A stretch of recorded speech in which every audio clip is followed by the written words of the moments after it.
आजादी के 75 वर्ष पूर्ण होने पर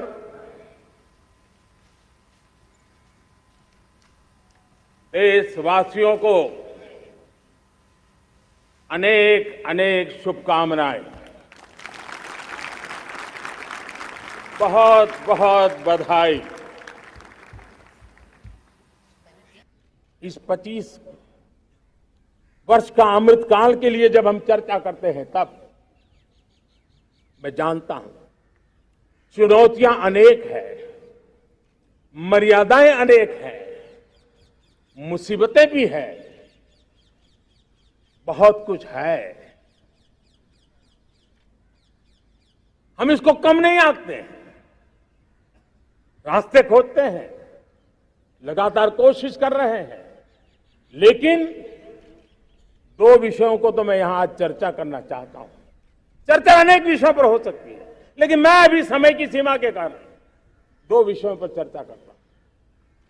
और मैं मानता हूं हमारे इन सारी चुनौतियों को कारण, विकृतियों के कारण, बीमारियों के कारण इस 25 साल का अमृतकाल, उस पर शायद अगर हमने समय रहते नहीं चेते, समय रहते समाधान नहीं किए, तो वो ये विकराल रूप ले सकते हैं। और इसलिए मैं सबकी चर्चा न करते हुए दो पर जरूर चर्चा करना चाहता हूं। एक है भ्रष्टाचार, दूसरा है भाई भतीजावाद, परिवारवाद। भारत जैसे लोकतंत्र में जहां लोग गरीबी से जूझ रहे हैं, जब ये तरफ से देखते हैं कि एक तरफ वो लोग हैं जिनके पास रहने के लिए जगह नहीं है, दूसरी पर वो तरफ लोग हैं जिनको अपना चोरी किया हुआ माल रखने के लिए जगह नहीं है, ये स्थिति अच्छी नहीं है। और इसलिए हमें भ्रष्टाचार के खिलाफ पूरी ताकत से लड़ना है।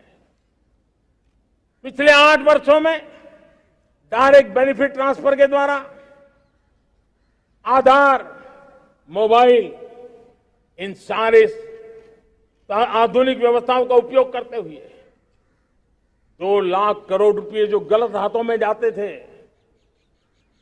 उसको बचा करके देश की भलाई के लिए काम लगाने में हम सफल हुए हैं। जो लोग पिछली सरकारों में बैंकों को लूट लूट करके भाग गए, उनकी संपत्तियां जब्त कर करके वापस लाने की कोशिश कर रहे हैं। कईयों को जेलों में जीने के लिए मजबूर करके रखा हुआ है। हमारी कोशिश है जिन्होंने देश को लूटा है उनको लौटाना पड़े, वो स्थिति हम पैदा करेंगे।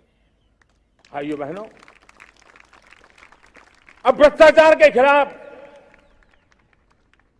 मैं साफ देख रहा हूं कि हम एक निर्णायक कालखंड में कदम रख रहे हैं।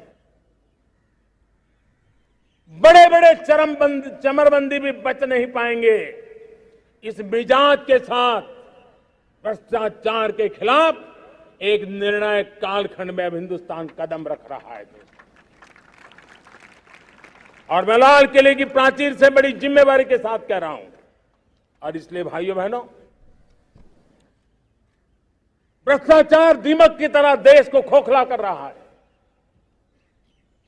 मुझे इसके खिलाफ लड़ाई लड़नी है, लड़ाई को तेज करना है, निर्णायक मोड़ पे लेकर के ही जाना है। तब मेरे 130 करोड़ देशवासी, आप मुझे आशीर्वाद दीजिए, आप मेरा साथ दीजिए। मैं आज आपसे साथ मांगने आया, आपका सहयोग मांगने आया हूं, ताकि मैं इस लड़ाई को लड़ पाऊं, इस लड़ाई को देश जीत पाए और सामान्य नागरिक की जिंदगी भ्रष्टाचार ने तबाह करके रखी हुई है। मैं मेरे इन सामान्य नागरिक की जिंदगी को फिर से शान बान शान के लिए जीने के लिए रास्ता बनाना चाहता हूं। और इसलिए मेरे प्यारे देशवासियों, ये चिंता का विषय है कि आज देश में भ्रष्टाचार के प्रति नफरत तो दिखती है, व्यक्त भी होती है, लेकिन कभी कभी भ्रष्टाचारियों के प्रति उदारता बरती जाती है। किसी भी देश में ये शोभा नहीं देगा। और कई लोग तो इतनी बेशर्मी तक चले जाते हैं कि कोर्ट में सजा हो चुकी हो, भ्रष्टाचारी सिद्ध हो चुका हो, जेल जाना तय हो चुका हो, जेल गुजार रहे हो, उसके बावजूद भी उनका महिमा मंडन करने में लगे रहते हैं, उनकी शान शौकत में लगे रहते हैं, उनकी प्रतिष्ठा बनाने में लगे रहते हैं। अगर जब तक समाज में गंदगी के प्रति नफरत नहीं होती है, स्वच्छता की चेतना जगती नहीं है। जब तक भ्रष्टाचार और भ्रष्टाचारी के प्रति नफरत का भाव पैदा नहीं होता है, सामाजिक रूप से उसको नीचा देखने के लिए मजबूर नहीं करते, तब तक एक मानसिकता खत्म होने वाली नहीं है। और इसलिए भ्रष्टाचार के प्रति भी और भ्रष्टाचारियों के प्रति भी हमें बहुत जागरूक होने की जरूरत है। दूसरी एक चर्चा मैं करना चाहता हूं, भाई भतीजावाद। और जब मैं भाई भतीजावाद, परिवारवाद की बात करता हूं तो लोगों को लगता है मैं सिर्फ राजनीतिक क्षेत्र की बात करता हूं। जी नहीं, दुर्भाग्य से राजनीतिक क्षेत्र की उस बुराई ने हिंदुस्तान की हर संस्थाओं में परिवारवाद को पोषित कर दिया है। परिवारवाद हमारी अनेक संस्थाओं को अपने में लपेटे हुए है और उसके कारण मेरे देश की टैलेंट को नुकसान होता है, मेरे देश के सामर्थ्य को नुकसान होता है। जिनके पास अवसर की संभावनाएं हैं, वो परिवारवाद, भाई भतीजे के बाद बाहर रह जाता है। भ्रष्टाचार का भी कारण ये भी एक बन जाता है, ताकि उसका कोई भाई भतीजे के कार्य आसरा नहीं है तो लगता है चलो भाई कहीं से खरीद करके के जगह बना लूं। इस परिवारवाद से, भाई भतीजावाद से हमें हर संस्थाओं में एक नफरत पैदा करनी पड़ी होगी, जागरूकता पैदा करनी होगी, तब हम हमारी संस्थाओं को बचा पाएंगे।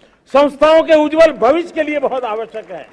उसी प्रकार से राजनीति में भी परिवारवाद ने देश के सामर्थ्य को सबसे सारा अन्याय किया है। परिवारवादी राजनीति परिवार की भलाई के लिए होती है, उसको देश की भलाई से कोई लेना देना नहीं होता है। और इसलिए लाल किले की प्राचीर से तिरंगे झंडे के आन बान शान के नीचे भारत के संविधान का स्मरण करते हुए मैं देशवासियों को खुले मन से कहना चाहता हूं, आइए हिंदुस्तान के राजनीति के शुद्धिकरण के लिए भी, हिंदुस्तान की सभी संस्थाओं के शुद्धिकरण के लिए भी हमें देश को इस परिवारवादी मानसिकता से मुक्ति दिला करके योग्यता के आधार पर देश को आगे ले जाने की ओर बढ़ना होगा। यह अनिवार्यता है, वरना हर किसी का मन कुंठित रहता है कि मैं उसके लिए योग्य था, मुझे नहीं मिला क्योंकि मेरा कोई चाचा, मामा, पिता, दादा, दादी, नाना, नानी कोई वहां थे नहीं। ये मनस्थिति किसी भी देश के लिए अच्छी नहीं। मेरे देश के नौजवानों, मैं आपके उज्जवल भविष्य के लिए, आपके सपनों के लिए, मैं भाई भतीजावाद के खिलाफ लड़ाई में आपका साथ चाहता हूं। परिवारवादी राजनीति के खिलाफ लड़ाई में मैं आपका साथ चाहता हूं। ये संवैधानिक जिम्मेवारी मानता हूं मैं, ये लोकतंत्र की जिम्मेवारी मानता हूं मैं, ये लाल किले के प्राचीर से कही गई बात की ताकत में मानता हूं। और इसलिए मैं आज आपका अवसर चाहता हूं। हमने देखा पिछले दिनों खेलों में, ऐसा तो नहीं है कि देश के पास पहले प्रतिभाएं नहीं रही होंगी, ऐसा तो नहीं है कि खेलकूद की दुनिया में हिंदुस्तान के नौजवान, हमारे बेटे बेटियां कुछ कर नहीं सकते, लेकिन सिलेक्शन भाई भतीजेवाद की चैनल से गुजरते थे और उसके कारण वो खेल के मैदान तक, उस देश तक तो पहुंच जाते थे।